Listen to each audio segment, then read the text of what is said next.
Hey guys, welcome back to the channel and welcome to today's video where I'm going to be taking you through my reading journal, also known as a book journal, a book bullet journal.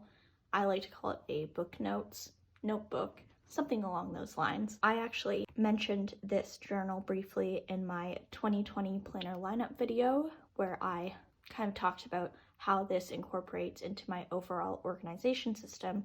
But today what we're going to be doing is going more in-depth into this specific journal. I'm going to flip through it with you guys, talk about what supplies I use in the journal, how I take notes on books, my symbols, and also talk about why I enjoy actually using a separate book journal and kind of why I wanted to have that separate from my bullet journal. So the first thing I'm going to talk about briefly is why I actually use a separate journal just for book notes. I take a lot of notes on the books I read, and because of that I just find it easier to keep it in one place and keep it separate from my bullet journal so that my bullet journal isn't getting filled up with book notes instead of getting filled up with plans and organization spreads, which I think is what it's meant to be filled up with. Okay, so now going into the thing you wanted to see the entire time, my actual book journal. This journal is called the Tom Journal. It's an undyed leather journal by the brand Graphic Image New York. And what I mean by undyed is that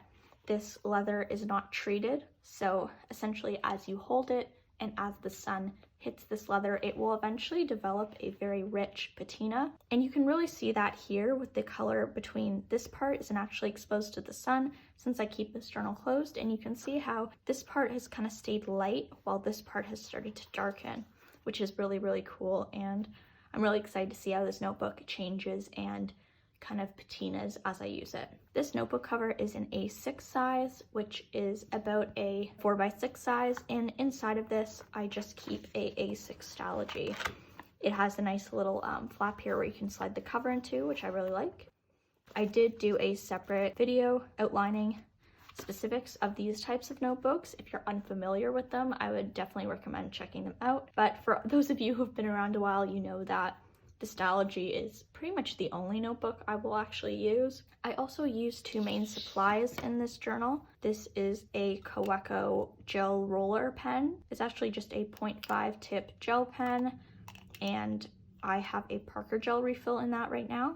And this is just a standard gel pen that I like to use whenever I'm taking any type of note. And then I also like to use one highlighter in my book journal. This is a gray mildliner by Zebra.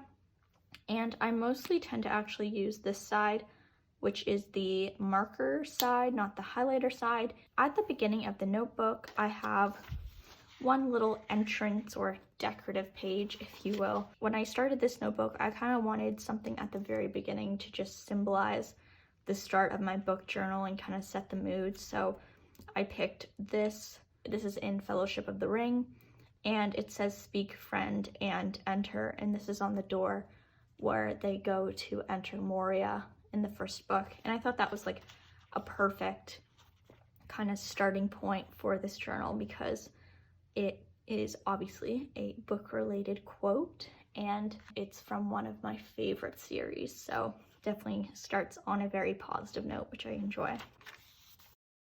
The next section I have is my index, which I really need to update looking at this now. This index is very much inspired by the Lord of the Rings bullet journal, by the bullet journal method by Ryder Carroll. I actually have been bullet journaling for 2 years now, and now every time I start a notebook, I cannot start it without creating an index. Like, it's kind of a problem at this point. But anyway, this is my index. Before I actually start my index, I had this little section at the top which I really want to include, and this is where I wrote when I started the notebook and if I finish this notebook and fill it up with notes when I finished it. I just have the title of a couple books I've read along with the page numbers that encompass the book.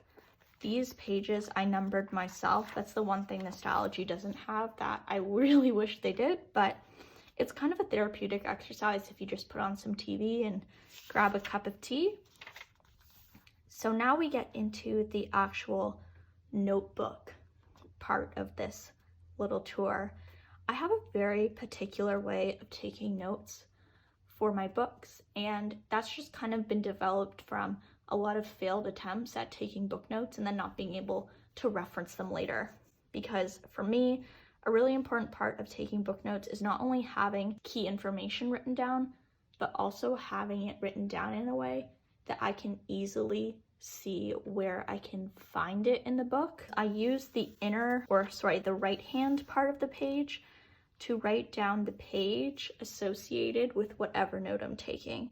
So for example, this note on candles corresponds to page 12 in the book. As you can see, it goes down. So this specific note on how natural unscented candles are a bit more cozy is on page 13. If you're gonna take any notes on books, I would really recommend actually writing the page number.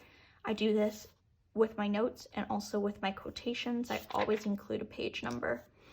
Although, as I say that, I don't have any page numbers here, so you know, we're not all perfect, but I try my best. The next thing that I like to do is I like to mark the start of a new topic with my gray mildliner by doing this dot. And the reason why I started doing that was because I tend to take very sporadic notes when I'm reading books. They're not always related to the same topic, and they're usually notes taken across a couple different chapters. And I wanted to somehow symbolize that the topic was changing, but I didn't want to include all of these spaces in between my notes because that just takes up a lot of room.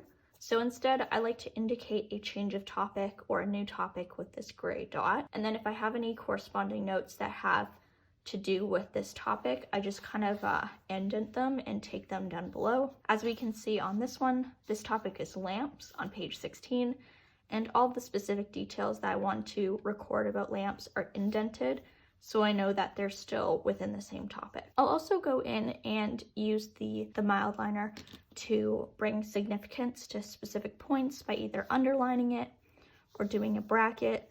This isn't really like specific. For example, the 3000 to 1800 K light temperature. That was something I wanted to remember in case I ever want to buy a light and I want to know what temperature gives off the coziest aroma.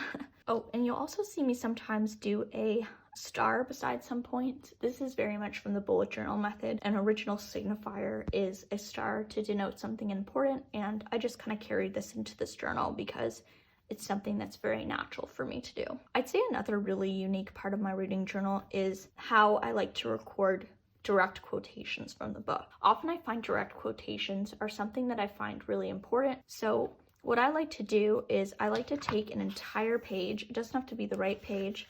Sometimes I'll write it on the left-hand page, if I can find that for you, for example, here.